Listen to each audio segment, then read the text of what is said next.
Welcome to an emergency episode of The Rest is Politics with me, Alastair Campbell, and today not with Rory Stewart, but with a very old friend and colleague of mine, Charlie Falconer. The reason for this special episode is the huge news, and it is huge around the world, that Andrew Mountbatten Windsor, formerly Prince Andrew, has been arrested on the Sandringham estate. He's been taken into custody as his homes are searched, and he's being quizzed in relation to possible misconduct in public office. It's just the latest chapter in a long saga involving Andrew and the child sex trafficker Jeffrey Epstein, who ended his own life 7 years ago now, yet whose impact continues to reverberate in so many ways, not least for the survivors of his crimes still seeking justice. And should say, Andrew Mountbatten Windsor has repeatedly, consistently denied any wrongdoing.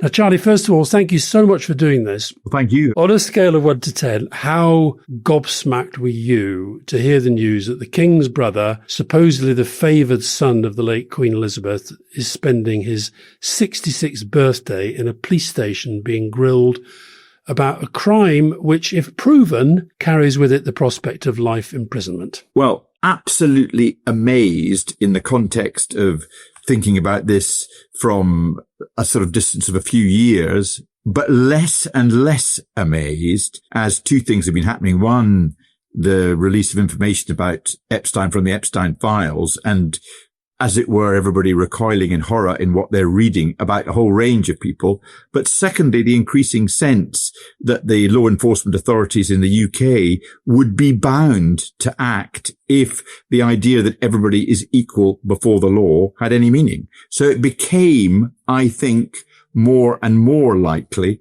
that the normal steps in an investigation would take place, not only as against Andrew Mountbatten Windsor, but also against, for example, Peter Mandelson, who got caught in exactly the same sense that the law enforcement authorities just could not do nothing. What was really interesting in watching the whole thing unfold this morning was these police cars arrive. Now, were there media already there staking out Andrew? Did the police tip them off that they were going to be there? But why was he arrested? Surely at this stage of an investigation, wouldn't the normal process be that you'd perhaps make contact with his lawyer and say, would he come in for a conversation, or could we set up a meeting, or whatever it might be? Why would they go this heavy-handed? Is that to show that are they deliberately saying nobody is above the law and we're taking this very seriously? Well, I mean, I don't know. I couldn't agree more with you that it's quite odd that they arrested. And even if you've got a reasonable suspicion that a serious crime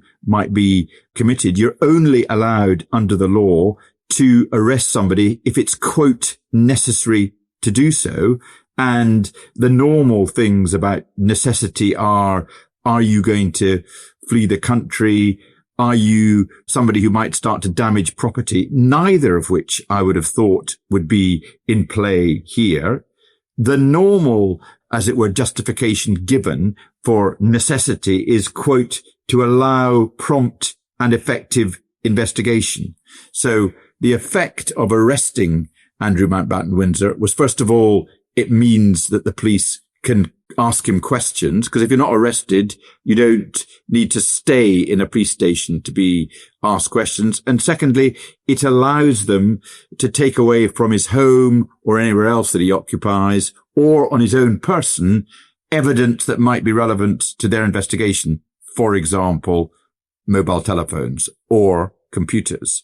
You would very frequently arrest somebody who's not a flight risk or anything like that, because you want, without them having the chance to, as it were, prepare themselves properly, ask them lots of questions. Now, we understand, and we don't know that much. There's wall-to-wall discussion and debate about this, but we understand this relates to his time as UK Special Representative for International Trade and Investment, UK Trade Envoy. Yeah. Which was a position that he had for about a decade, starting when we were part of the government. So it's not, so far as we know at this stage, about allegations of the sexual abuse for which Epstein has been convicted, and he was in prison, as we all know, when he ended his own life. Tell me about the charge misconduct in public office. Whenever I hear that phrase, I don't know why, but Boris Johnson comes into my head. But of course, he seems to have got away with quite a lot of stuff so far. What do you have to prove to establish that a crime has been committed related to misconduct in public office? Well, first of all, you've got to be a public official of some sort. And the most common charges are often against police officers. Okay, and if you're a member of the royal family? I don't think you would be a public official for the purposes of this crime. I think that misconduct in public office means you've been appointed to a public office. And I think the courts would say a public official does not include simply being a member of the royal family, because it's very, very difficult to identify what the role involves. How would you judge abusing that position? I just don't think it was intended to apply to that. It's intended to apply to somebody who holds a public office like UK trade envoy, which he was for 10 years, as you've said. This episode is powered by Fuse Energy. Most of us are buying energy in the dark, not knowing what it costs. You wouldn't do that with your weekly food shop, but with energy, you're often charged first and only find out the number later. When you don't have that clarity, you usually end up paying more than you should, which is what Fuse Energy is working to change about how energy works. The average household switching to Fuse can save around £200 on their energy bills. Fuse handles the practical side. The app shows what you're spending day by day and what that actually means for your bills. For listeners to the show, there's an added benefit. Use the code POLITICS when you switch and you'll receive a free Trip Plus subscription. Switch to Fuse Energy and save around £200 on your energy bills. Use the code POLITICS for a free Trip Plus subscription. FuseEnergy.com/politics.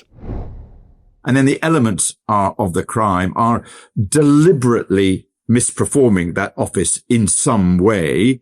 And the classic example is a police officer who uses his position as a police officer to access, for example, criminal records for his own personal use, to give to his friends or to damage his enemies. Secondly, the abuse has got to be so significant that it reduces the standing of the person in public reputation. There's got to be no reasonable justification for it. And it's got to be done deliberately, i.e. you've got to know when you're doing it that you shouldn't be doing it.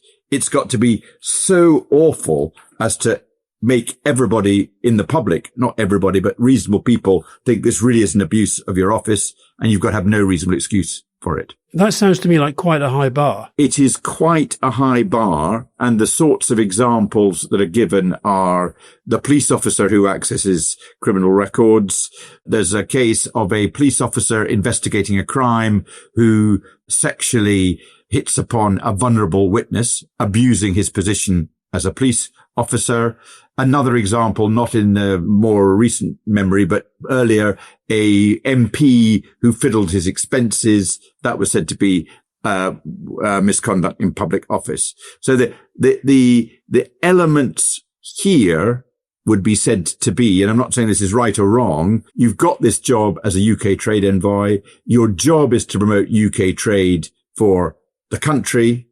If, and it's a very big if instead of that you used the job for your own interests flagrantly, that would be misconduct in public office. And the other part that you mentioned there, which I think makes this a difficult bar, is when we talk about abusing the public's trust, the issue of reputation, particularly at the moment with the reputation of politics as it is, the reputation of public life, that sounds to me quite a woolly thing. Again, quite a difficult bar to cross.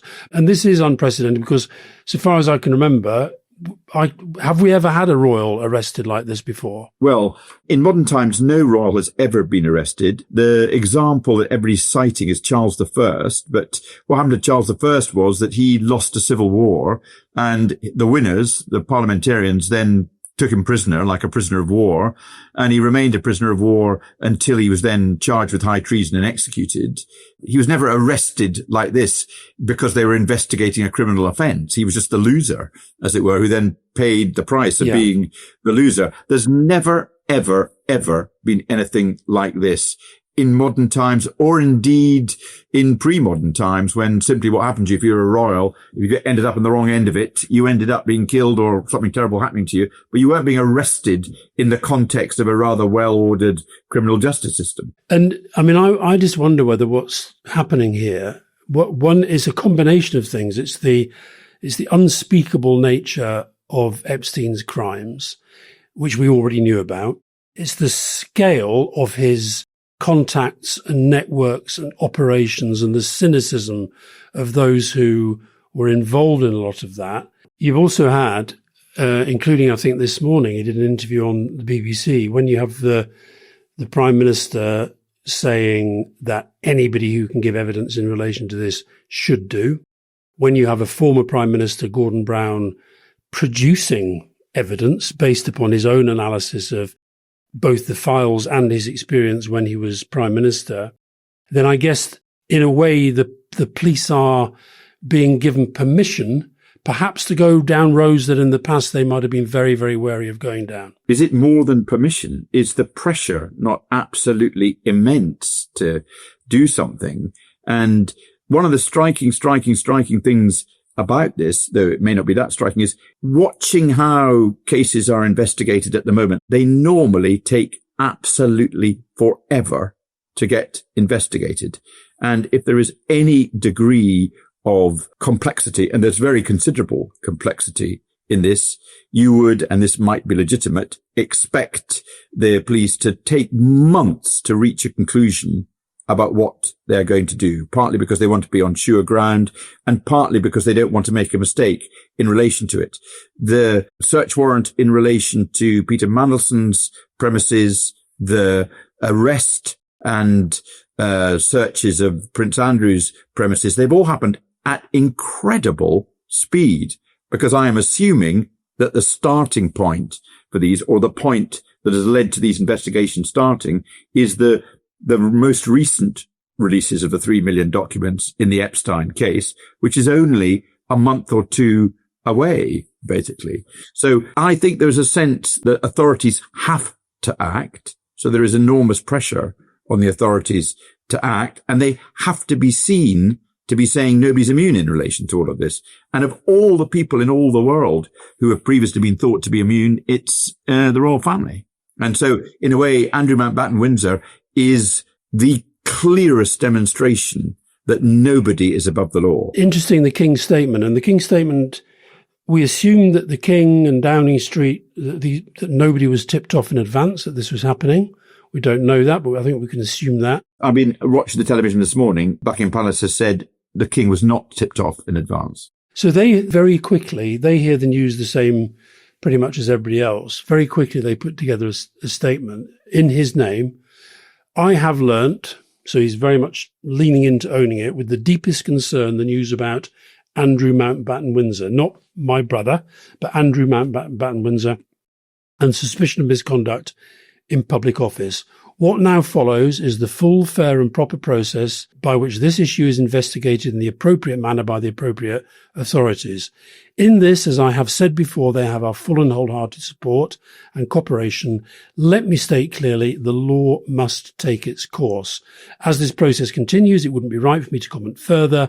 Meanwhile, my family and I will continue in our duty and service to you all, Charles R. And of course, what that's about is actually at a time when something is happening that will inevitably have people saying, this is so bad for the monarchy, this is so terrible for the monarchy. That is him leaning into the sense of the institution is above all this. You're a very effective PR kind of guy, Charlie. You've had lots of experience. Do you think that was an effective piece of communication by His Maj? Put aside the question of PR, I thought it was an incredibly impressive statement. I mean, if you look at it, the wording is slightly strange. I just mean syntactically, not in its content. But the content was saying an incredibly important thing, which is my duty comes before my family. And that last bit, when he says we will continue in our duty and service to the nation, is a very striking statement, is it not, of somebody saying, my family have to be sacrificed. And that's what he was saying, wasn't it? Yeah, that's exactly what I read when I first heard it. And I agree with you. I think it was a very deliberate emphasis upon the institution being more powerful than anybody who's within it. But I do think as a piece of public relations, you say it's an impressive statement, and I get that. But actually, I think what they have to do, because maybe we should talk a little bit about whether we do think there's long-term impact upon the monarchy. In a way, they have to cauterize this. They have to see Andrew. That's why he's been expelled. That's why he's been lost his titles. That's why he's lost the name. But I think you could make the case that this has been coming for some time. Have they felt that maybe they are in a more open to the sort of impunity that quite a lot of leading politicians around the world feel they can enjoy at the moment? Have the royals felt that maybe they're in that space? I don't know. The change for them must in part be the much greater visibility about things that Andrew did. It's not possible just to say, no, we're not going to comment on any of this over a period of time. I'm not saying that was their position, but all this information that's pouring out makes it incredibly difficult for them. I think this is immensely damaging for the royal family. I think that King Charles has behaved very well in relation to trying to deal with it, and I treat the statement he's made as completely genuine. But if your whole pitch is you're a royal family who gives an object lesson to the country, well, the fact that the police are now investigating Prince Andrew on abuse in public office indicates there's reasonable grounds to believe that he may have committed that crime. That is a terrible position. And if it's the family you're offering to the country, then the family looks like it may have a very big chink in it in relation to the way that he has behaved. Now, he may be innocent, he may be guilty, but this cloud now hangs over them in a way that in my lifetime, no cloud possibly to compare with it has hung over them. If you go back to when the Queen was still alive and you had a period, she called it the annus horribilis, and you had a lot of things going wrong. You had pretty much all of the royal marriages of the children going through periods of difficulty. You had a sense of scandal surrounding them on all sorts of fronts, and they got through it. Do you think this is far, far more serious and far worse? And is that just because of the time we're in, or is it because this relates to some of these awful crimes that Epstein, we know, was guilty of, which Andrew has consistently denied, but where that has already reduced his reputation to, frankly, very, very low? I mean, the allegations against Andrew, which may or may not be true, are so much worse than anything that occurred during the annus horribilis. And even there was a period of time when the Princess of Wales, Prince Diana, was being critical, highly critical of the monarchy. That was in the context of a family that was dysfunctional. But this is so much more serious, and also carries with it this idea of an elite behaving in a way that was effectively abusing their position as being members of the royal family. That's the real hit, it seems to me. I mean, what he was said to be doing, and I'm talking here about the abuse in public office, which is now being investigated, was abusing his own position, it is alleged. I think it's so much more damaging than anything that's gone before. And the way it's now being reported gives the sort of corroboration to that. I mean, we're having this conversation on the day he was arrested. There is literally no other news now apart from that. Yeah. And I can't remember that happening on any of the days of the annus horribilis. Maybe the divorce. Maybe the Windsor fire, Charles and Diana divorce. But yeah, no, and this involves crime. That's the other. Yeah. This involves allegations that are criminal. One thing that Rory and I have talked a bit about on the podcast, Charlie, I'd be interested in your view, is the fact that the many, many more people from the United States of America who are deeply enmeshed in Epstein's world, that they don't seem, with one or two exceptions, they don't seem to be getting anything like the public scrutiny or opprobrium that three Brits have done. Prince Andrew, as was Peter Mandelson, and Ghislaine Maxwell. Do you think that's to do with, do we have higher standards? Do we have a more inquisitive media? Or do we have a more independent policing and legal system? No, I mean, there are some people who are getting a hard time in America. For example, Larry Summers, who used to be the president of Harvard and the secretary of the Treasury under Clinton, he's getting a pretty hard time. I mean, I find extraordinary that there seems very little kickback on Trump in relation to it, who's been most named, it is said, in the Epstein files. Some people say it's up to 1 million times, but I don't know if that's just repeats or press cuttings. Is it because Trump has completely cauterized himself from sexual scandal in a whole variety of ways? So you can't kill him in relation to that politically. And once he's immune, then people aren't very interested. Whereas here, the royal family are so much more an object of interest. I mean, it's very odd that it's Peter Mandelson and Andrew Mountbatten Windsor who are going to, as far as one can see, maybe pay the biggest price of the Epstein scandal, more than anybody in America at all. Is it because we've got a law enforcement arrangement that will actually follow it up? Well, the truth is that the Department of Justice under Pam Bondi, we saw that in an inquiry she was doing. I mean, it was horrific to watch, to think she was like your equivalent when you were kind of the top dog lawyer in the UK. That was her, and she was basically just giving a sort of political performance. But I think the thing about Trump, you had a congressman out yesterday basically saying, when are the press going to start looking at all this stuff in the Epstein files about Trump, where he says there are allegations of raping and killing children. And now, I just don't, I'm with you. I don't understand. I mentioned the word impunity. Has Trump so misinformed and so manipulated the public space that the thing he said, I could walk down Fifth Avenue and shoot somebody and I'd get away with it with my base, that is the world that we're kind of now in? Well, it looks like that. And I mean, even though he is a liar in so many respects, his authenticity gives him impunity, does it not?